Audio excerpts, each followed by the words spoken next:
Vous êtes là, les étudiants? Vous êtes là? On poursuit le cours? Décidément, le temps passe vite, hein? Mais là, on a eu moins de 40 minutes. Vous m'entendez, s'il vous plaît?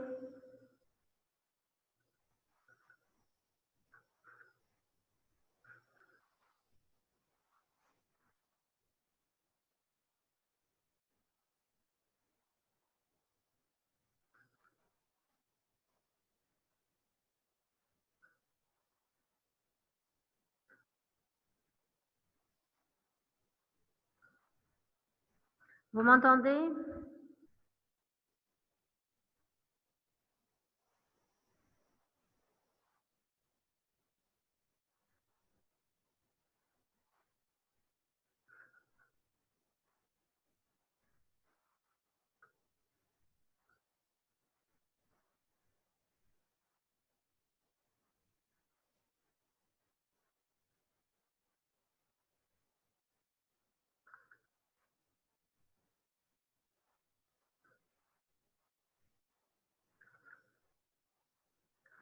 S'il vous plaît. Si vous mandatez, vous faites un signe.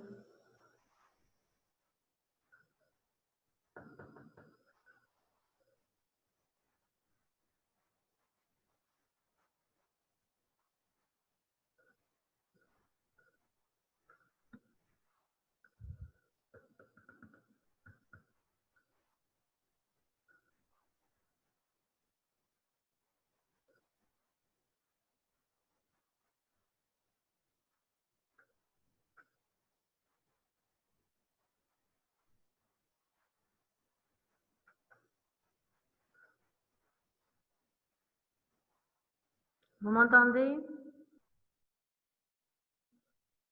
J'ai pas de réponse jusque-là. C'est bon, on continue le cours? Oui, madame. Très bien. Donc, passons maintenant à la méthodologie de réalisation des essais cliniques.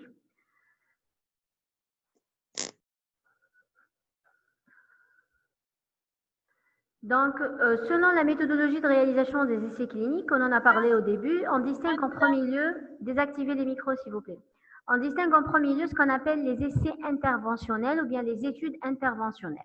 Dans les essais interventionnels,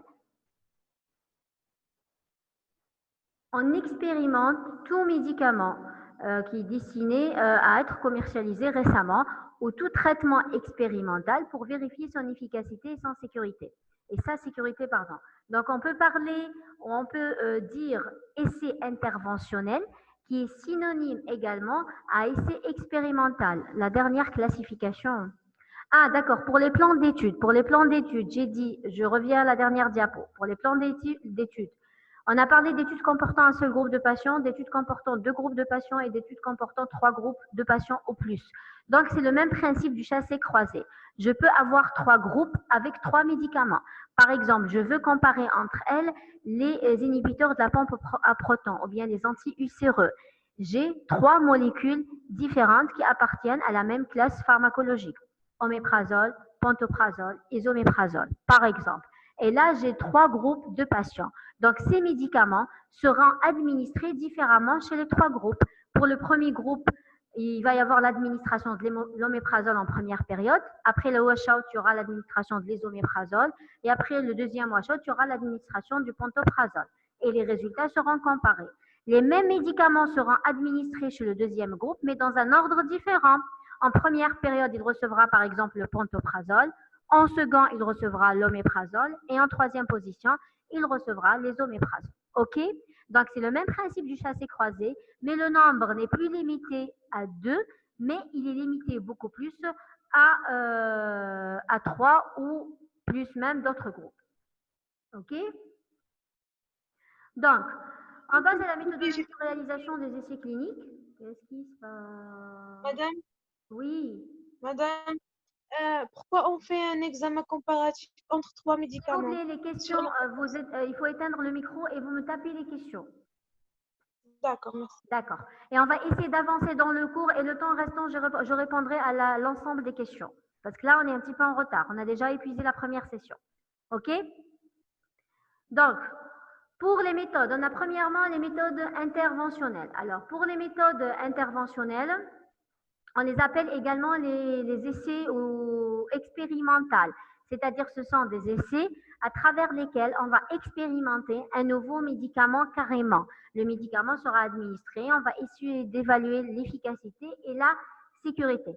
Ce n'est pas le même cas dans le cadre des essais observationnels. Dans le cas des essais observationnels, on n'intervient pas, donc on n'expérimente pas le médicament, mais on observe la pathologie. Donc on va suivre par exemple des patients atteints de maladie de Parkinson pendant une certaine période pour approfondir la connaissance de cette maladie et la manière avec laquelle elle doit être traitée, la meilleure manière de la traiter. Je répète sur le principe de base. On a deux types d'essais. On a ce qu'on appelle les essais interventionnels. C'est la même chose que les essais expérimentaux. Et comme le nom l'indique, ce sont des essais à travers lesquels on expérimente un nouveau médicament ou un nouveau traitement ou un nouveau schéma thérapeutique. C'est bon? Maintenant, pour les essais observationnels, c'est l'inverse des essais interventionnels. On n'intervient pas, donc on n'expérimente pas de médicaments, mais on observe. On va observer la pathologie pendant une certaine période pour pouvoir collecter le maximum de données relatifs à la connaissance de cette maladie et à la manière de la traiter. Dans les essais observationnels, on retrouve en premier lieu ce qu'on appelle les études cohortes. Qu'est-ce que ça veut dire une étude cohorte? Une étude cohorte, c'est une étude d'observation, mais qui est prospectif. On va voir c'est quoi prospectif. Dans ce type d'essai, dans les études cohortes, on va sélectionner ou répartir les volontaires en deux groupes. La répartition, elle se fait selon l'exposition à un facteur de risque. Je m'explique. J'ai un facteur de risque qui est l'exposition au tabac. Et j'ai le résultat ou l'issue qui est l'apparition d'un cancer pulmonaire. Donc, en premier lieu, on va sélectionner les volontaires selon l'exposition. J'ai le premier groupe de patients qui a été exposé au tabac, donc un groupe de patients fumeurs. Un deuxième groupe de patients non fumeurs qui ne sont pas exposés aux facteurs de risque. Et les deux groupes seront suivis au cours du temps, par exemple pendant 5 ans ou pendant 10 ans, jusqu'à l'obtention ou pas de l'issue pour interpréter les résultats. Est-ce que le pourcentage de cancer pulmonaire est supérieur chez les patients exposés au tabac ou bien chez les patients non exposés au tabac? Je répète, dans les études cohortes, la sélection des patients, elle se fait selon l'exposition aux facteurs de risque. Un groupe de patients exposés aux facteurs de risque, un autre groupe de patients non exposés aux facteurs de risque. C'est le cas, par exemple, l'exposition au tabac. Et ces patients-là seront suivis dans le temps, ces groupes-là seront suivis dans le temps, jusqu'à l'obtention ou pas du cancer, donc de l'issue. C'est bon? Je passe maintenant, j'ai accepté les étudiants, je suis en train d'accepter. Admettre tout, je suis en train de cliquer admettre tout, je ne sais pas ce qui se passe. Maintenant, pour les études cas témoins. Dans les études cas témoins, ce sont aussi des études d'observation. Mais ces études d'observation, elles sont rétrospectives. Qu'est-ce que ça veut dire? C'est-à-dire que la sélection des volontaires, elle ne se fait pas selon l'exposition aux facteurs de risque, mais elle se fait par contre selon l'issue. J'ai un groupe de patients qui ont un cancer pulmonaire et j'ai un groupe de patients qui n'ont pas de cancer pulmonaire. Et je vais comparer les antécédents des deux groupes de patients. Est-ce que les patients cancéreux consomment beaucoup de tabac par rapport aux patients non cancéreux? Donc, je répète, dans l'étude d'observation rétrospective, la sélection se fait selon l'issue, la présence, l'existence ou pas d'un cancer. Et par la suite, l'étude, elle se fait en comparant dans les antécédents et en recherchant l'exposition au facteur de risque qui est le tabac. Donc, résumons, les études prospectives, dans les études prospectives, l'exposition, elle est mesurée avant la survenue de l'événement. C'est-à-dire, on va mesurer l'exposition avant que le cancer n'apparaisse. On va mesurer l'exposition au tabac avant l'apparition du cancer. Tandis que dans les essais rétrospectifs, l'exposition, elle se fait après la survenue de l'événement. Donc, on a des groupes de patients cancéreux et on va mesurer leur consommation antérieure de tabac pendant les dernières 10 ans avant l'apparition du cancer. OK? Les sujets qui ne sont pas exposés ont un risque d'avoir l'échu. Les sujets qui ne sont pas exposés, oui, ils peuvent avoir un risque d'issue. Ils peuvent développer un autre type de cancer. Ils peuvent développer un cancer pulmonaire qui n'est pas d'origine, c'est-à-dire qui n'est pas dû à une consommation du tabac, qui peut être d'origine professionnelle. Donc ça rentre dans le cadre de la réalisation d'un essai expérimental.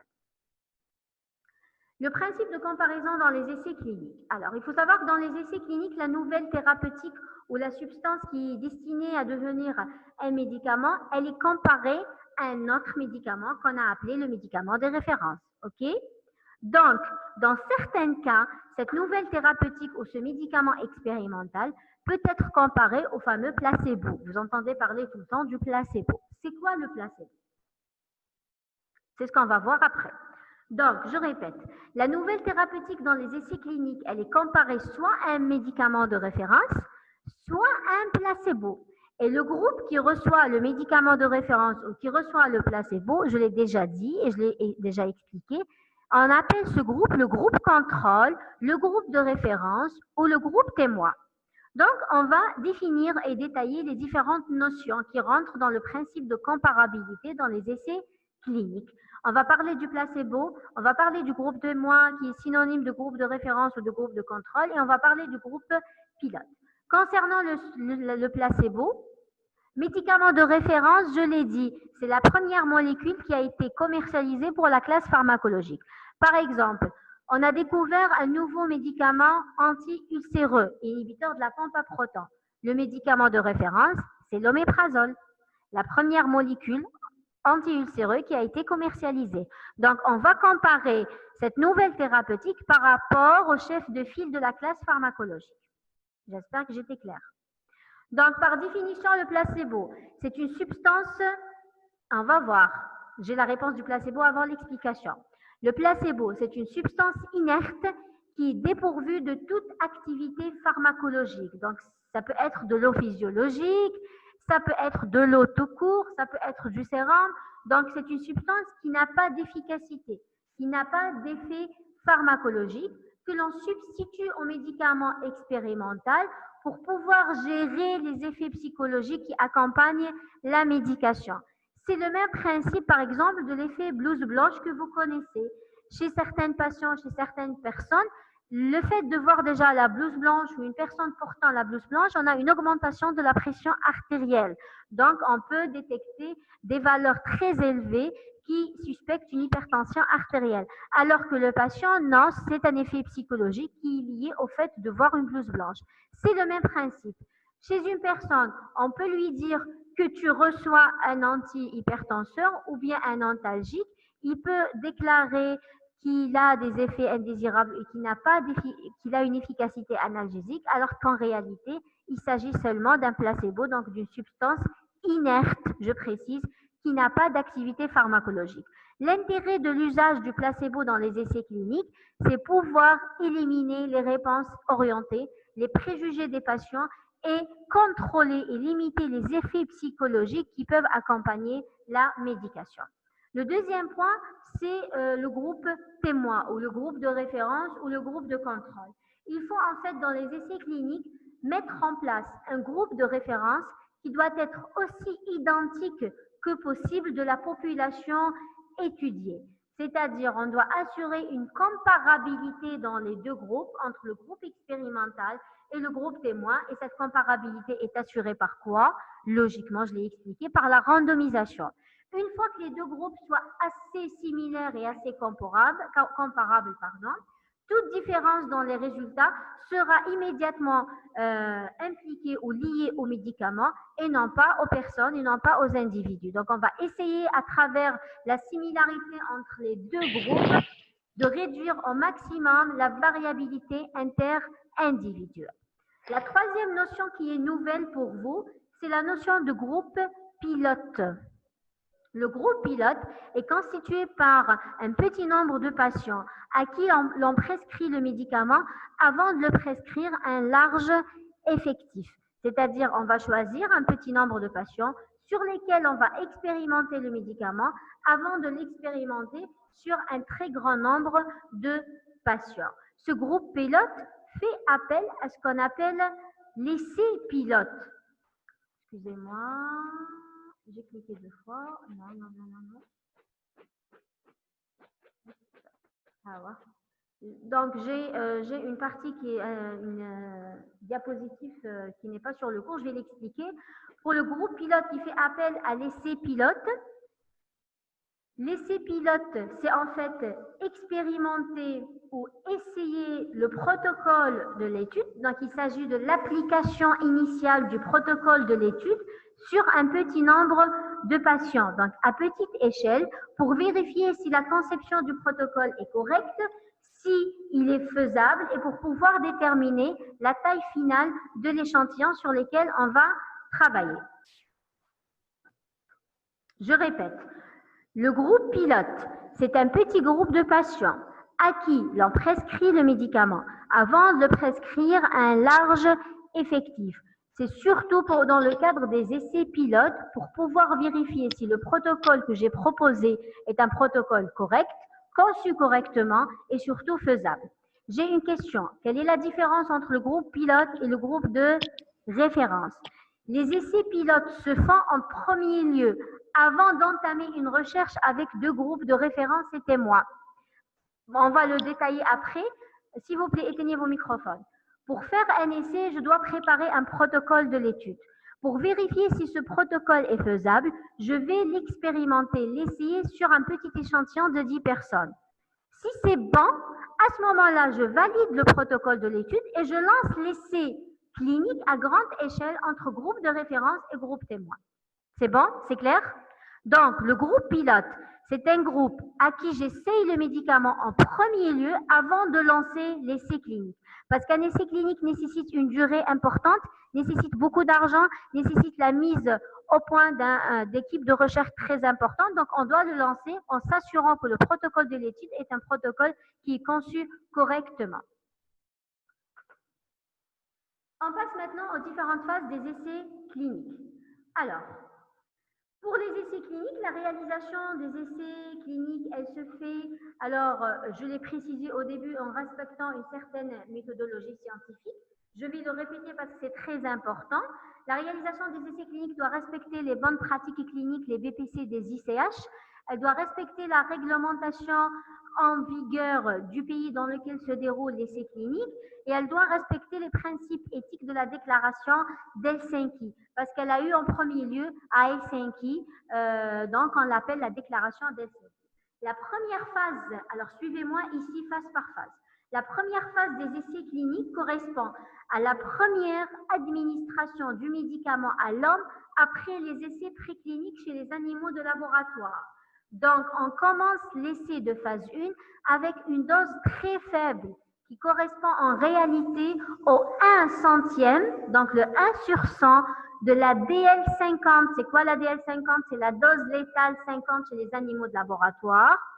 Puis, on augmente progressivement la posologie chez les personnes jusqu'à l'obtention d'un effet pharmacologique. Je répète, les essais de phase 1, ce sont des essais qui correspondent à la première administration du médicament chez l'homme, après les essais chez les animaux de laboratoire.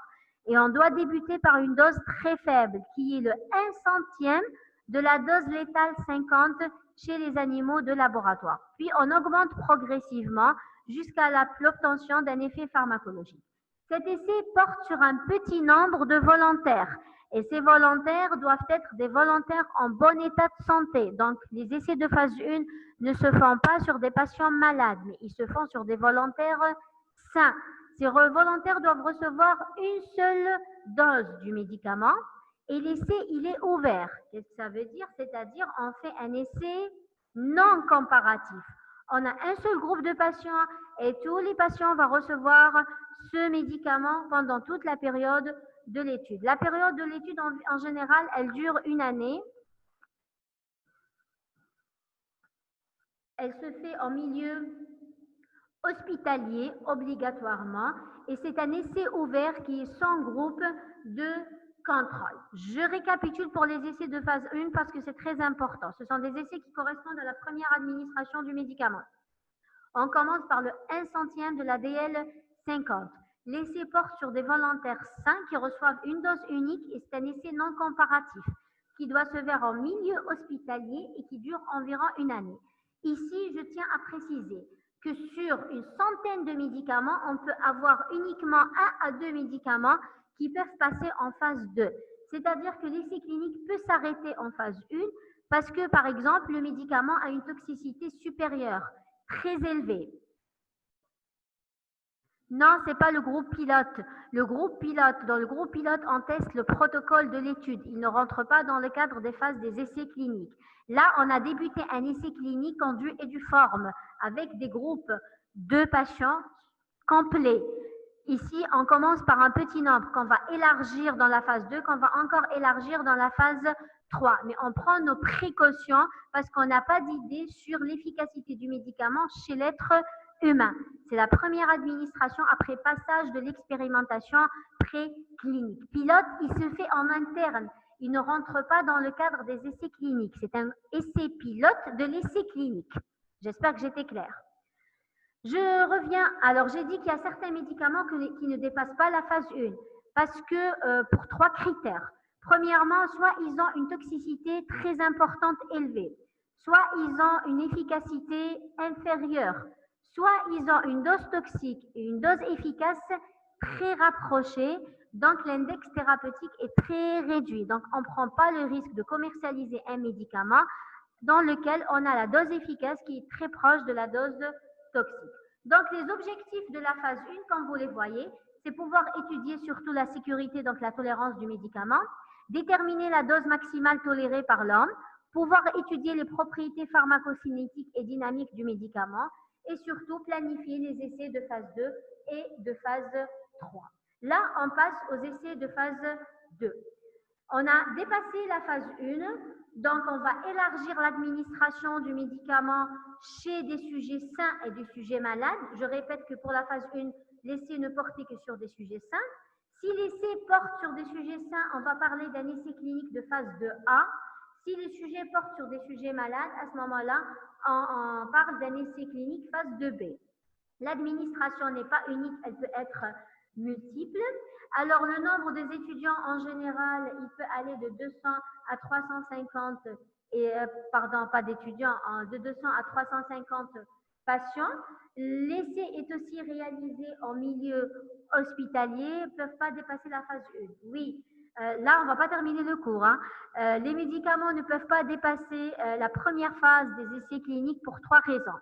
Soit parce qu'ils ont une toxicité importante supérieure, soit parce qu'ils ont une efficacité inférieure, donc ils ne sont pas assez efficaces, soit parce que la dose toxique et la dose efficace est très rapprochée. Et donc, à ce moment-là, on évite de commercialiser les médicaments parce que les deux doses sont rapprochées. Pour la phase 2, les objectifs de réalisation de l'essai, c'est confirmer les indications présumées et trouver de nouvelles indications, établir la courbe dose-effet, pouvoir déterminer la posologie et préparer le plan de l'étude de phase 3. Je répète, pour la phase 2, elle a lieu en milieu hospitalier, elle peut porter sur des sujets sains ou des sujets malades et elle peut porter aussi sur une administration multiple. Si je termine la phase 2 des essais cliniques, ceci veut dire que j'ai garanti que le médicament est réellement efficace à une dose précise et dans une indication précise. On passe maintenant aux essais de phase 3. Bien sûr, alors je précise pour les essais de phase 2, c'est un essai qui n'est pas ouvert mais il est contrôlé, donc il est comparatif entre deux groupes, un groupe qui reçoit le placebo et un groupe qui reçoit le médicament expérimental. Il peut se faire en 2 ou plusieurs jours expérimental et il peut se faire selon un schéma croisé randomisé, donc non pas en essai parallèle. L'essai de phase 3, c'est une étape indispensable avant l'obtention de l'autorisation de mise sur le marché. Donc, c'est l'étape incontournable, à partir de laquelle je peux demander la commercialisation ou pas du médicament. Pour cette étape-là, l'essai est élargi sur un très grand nombre de sujets qui peut aller jusqu'à 1000. C'est des sujets sains et des sujets malades, et la période peut être une période très prolongée de 2 ou 3 ans au plus. Donc, l'objectif principal des essais de phase 3, c'est pouvoir évaluer le rapport bénéfice-risque. Donc, à la fin de la phase 3, on doit confirmer que le médicament a un bénéfice important par rapport aux effets indésirables qu'il présente. Pour les essais alors de phase 3, ces essais alors ils se font en général en double aveugle pour garantir que les résultats sont réels. Donc on va éviter les réponses orientées du médecin et du patient. Ce sont des essais aussi comparatifs, mais on peut utiliser dans certains cas que ce soit le médicament de référence, dans d'autres cas le placebo. C'est une étude randomisée, mais elle se fait en parallèle.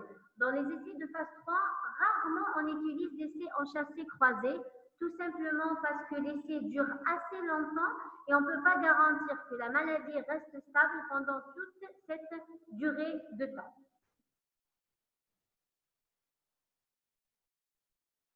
À la fin de la phase 3, le laboratoire pharmaceutique peut demander l'enregistrement de son médicament.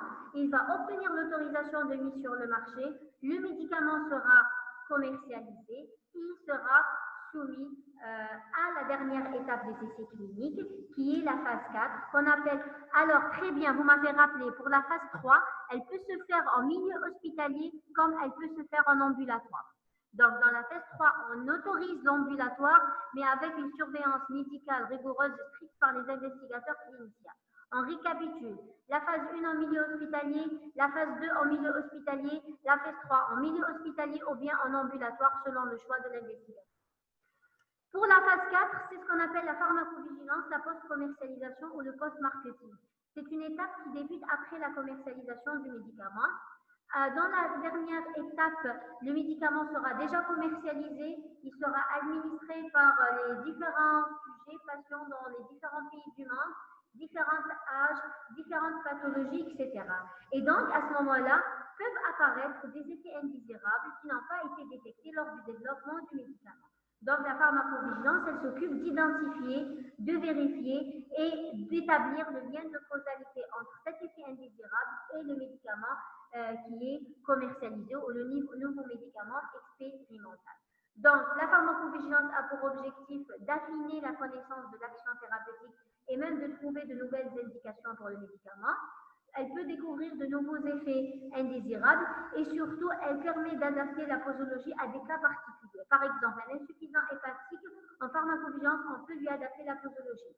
Le médicament en pédiatrie, la posologie ne sera pas universelle, mais elle est adaptée. On en a parlé déjà dans le cours des paramètres pharmacocinétiques. Maintenant, la réalisation des essais cliniques nécessite une contribution multidisciplinaire. Donc, on a plusieurs acteurs qui peuvent intervenir dans la recherche clinique. Vous entendez parler du promoteur, du moniteur, de l'investigateur. Vous entendez parler des autorités réglementaires, du comité d'éthique, et bien sûr des sujets volontaires sur lesquels l'essai va porter. Le promoteur, c'est qui? Le promoteur, c'est en fait la personne physique ou la personne morale. Qu'est-ce que ça veut dire? Ça peut être une personne, dont Dieu est du fort, comme ça peut être une institution, un laboratoire, une faculté, un laboratoire de recherche ou un laboratoire pharmaceutique. Donc, c'est la personne physique ou morale qui prend en charge l'initiative de réaliser l'essai et qui assure la gestion financière de cet essai. C'est bon? Pour l'investigateur, c'est le clinicien, c'est une personne ou toute une équipe, plusieurs investigateurs qui vont appliquer et réaliser l'essai sur le terrain. Je répète, le promoteur, c'est la personne physique ou morale.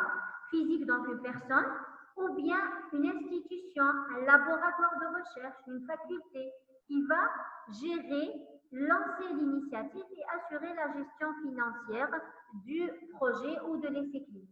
L'investigateur, c'est la personne ou les personnes qui vont réaliser l'essai sur le lieu de l'étude.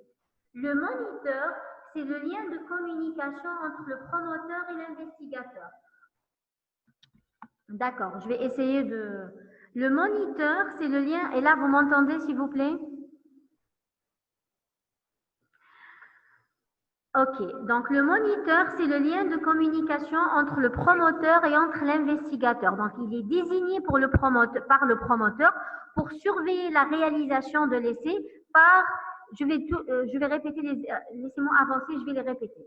Le moniteur, c'est le lien de communication entre le promoteur et l'investigateur. Il va surveiller la réalisation de l'essai par l'investigateur et s'assurer des résultats et les transmettre au promoteur. Je répète, le promoteur, c'est la personne physique ou morale. Donc, ça peut être une personne, comme ça peut être une institution, un laboratoire ou une faculté, qui s'occupe en fait, qui a déjà l'initiative, l'idée de réaliser l'essai, s'occupe du financement et de la gestion de l'essai clinique. D'accord? Maintenant, l'investigateur, ça peut être une seule personne comme ça peut être plusieurs personnes. Mais ce sont des personnes uniquement physiques qui vont, eux, réaliser l'essai, vont être responsables d'une équipe de recherche. Ils vont réaliser l'essai sur les lieux de l'étude. C'est bon jusque-là? Maintenant, le moniteur, c'est une personne qui est désignée par le promoteur pour surveiller la réalisation de l'essai par l'investigateur. Donc, c'est le lien de communication entre le promoteur et entre l'investigateur. Il va s'assurer que l'investigateur fait réellement son travail, que l'essai clinique avance. Il va transmettre les résultats au promoteur. Le comité d'éthique, c'est un organisme indépendant qui est composé des représentants du milieu médical, scientifique et non scientifique, et dont le mandat consiste à assurer la protection du bien-être, des droits et de la sécurité des sujets humains qui participent à l'essai. Je répète, le comité d'éthique, c'est un organisme indépendant. Ce sont des organismes qui siègent le plus souvent au niveau des établissements de santé publique, au niveau des CHU. Ils sont indépendants, ils sont composés de certains représentants du milieu médical, scientifique et non scientifique, dont le mandat ne consiste pas à contrôler l'essai d'un point de vue scientifique, non, mais de contrôler l'essai d'un point de vue éthique. Donc, ils doivent s'assurer que la protection, que les droits des sujets, que leur sécurité et que leur bien-être sont assurés lorsque ces sujets humains participent à l'essai clinique. Donc, tout essai clinique doit être soumis au préalable à un avis favorable du comité d'éthique. Si un comité d'éthique ne donne pas l'avis favorable au promoteur, ce dernier ne peut pas lancer l'essai clinique ou ne peut pas réaliser l'essai clinique. Le comité d'éthique doit s'assurer que les volontaires sont indemnisés, donc ils reçoivent une certaine indemnisation, qu'ils ont donné leur consentement, donc ils acceptent volontairement à participer et que les patients ils ont reçu les informations nécessaires relatives à l'essai. Par exemple, un comité d'éthique peut comporter 5 médecins, dont un médecin généraliste, peut comporter un juriste, un pharmacien, un technicien supérieur de la santé, un représentant des associations des malades, etc. Donc, je répète, pour le comité d'éthique, c'est un organisme indépendant qui est composé des représentants du milieu médical, scientifique et même non scientifique, dont le mandat consiste à assurer la protection des droits, de la sécurité et du bien-être des sujets qui participent à l'essai. Bien sûr, les autorités réglementaires, dans notre cas en Algérie, c'est l'unité des essais cliniques de la direction de la pharmacie du ministère de la Santé. Pour pouvoir réaliser les essais cliniques, on a besoin de différents documents. Le premier document le plus important, c'est le protocole de l'étude. C'est un protocole, c'est un document ou un texte qui rassemble tous les éléments descriptifs d'une recherche. Donc, il doit détailler la recherche de A à Z et comment l'investigateur il doit procéder. Il doit respecter les bonnes pratiques cliniques. Il doit comporter ces différentes informations que vous retrouvez sur la diapositive. Le deuxième document qui est assez important pour la réalisation de l'essai, c'est le cahier d'observation. Le cahier d'observation, on l'appelle également en anglais le Case Report Form, c'est-à-dire le CRF. C'est un document qui est adapté à chaque patient. J'ai un essai qui porte sur 100 patients, donc j'ai 100 cahiers d'observation. Il est similaire au dossier médical du patient, mais il est réservé à l'essai clinique. C'est un document qui est destiné à recueillir au fur et à mesure de l'essai, pour chaque sujet, les informations qui sont détaillées dans le protocole. C'est-à-dire que pour les patients qui participent à l'essai, pour chaque patient, j'ai un dossier médical, je retrouve dans ce dossier toutes les informations relatives au patient. que ce soit son examen médical de bonne santé, que ce soit les prélèvements effectués, les menus consommés, la surveillance médicale, tous les résultats relatifs à l'essai. Et à la fin, j'ai un document qui est très important, qui est le consentement de participation. Le consentement de participation, c'est une acceptation libre, donc le volontaire est libre d'accepter ou pas de participer à l'essai, et elle est formellement exprimée, donc il doit attester par écrit qu'il participe volontairement à l'essai. Donc on parle en général d'un consentement de participation éclairé, libre et exprès. Un consentement de participation éclairé, libre et exprès. Éclairé parce que le patient doit recevoir toutes les informations relatives à l'essai avant qu'il accepte de participer ou pas. Libre parce qu'il est libre d'accepter ou pas. Donc, c'est un consentement volontaire. On ne peut pas obliger un patient à être inclus dans un essai clinique. Et exprès, c'est-à-dire qu'il doit attester, il doit exprimer par écrit, il doit signer le consentement de participation volontairement. Donc, le consentement n'est pas uniquement oral, mais il doit être aussi exprès, donc attesté par écrit. Et ce consentement doit être obtenu de la part de l'ensemble des patients avant qu'il ne soit inclus, avant que toute étape ne débute pour les essais cliniques. C'est bon jusque-là? Il n'y a pas de questions, je peux conclure pour le cours? Ok, donc moi j'ai 2 questions. La première question, et j'aimerais bien avoir des réponses écrites avant que le temps ne s'écoule. Est-ce qu'on a le droit, d'après vous, d'expérimenter sur l'être humain des molécules qui sont inconnues, mais je précise, inconnues chez l'être humain, mais en pharmacologie préclinique, non. Ils sont inconnus d'un point de vue efficacité et sécurité. Oui, c'est tout, il n'y a pas d'explication? Oui, pourquoi? Bon, vous avez la réponse. Hein? Vous avez le cours déjà, ça fait 2 mois ou 3 mois. Donc, oui, on a le droit d'expérimenter sur l'être humain des molécules qui sont inconnues d'un point de vue pharmacologique et toxicologique, mais, je précise, en tenant compte de l'issue que peut prendre l'essai. C'est-à-dire, on ne peut pas risquer. On doit tout d'abord se baser sur des résultats satisfaisants en pharmacologie préclinique. On doit s'assurer que les médicaments étaient efficaces en pharmacologie préclinique et il est assez sûr. On doit débuter par des doses très faibles et on doit éviter d'avancer dans les essais cliniques si on remarque que l'efficacité est inférieure, que la toxicité est supérieure ou que si la dose toxique est efficace sont proches. Donc logiquement, ceci doit tenir compte de l'issue que peut prendre l'essai. Est-ce qu'il existe une alternative à l'expérimentation clinique? Non, il n'existe aucune alternative à l'expérimentation clinique.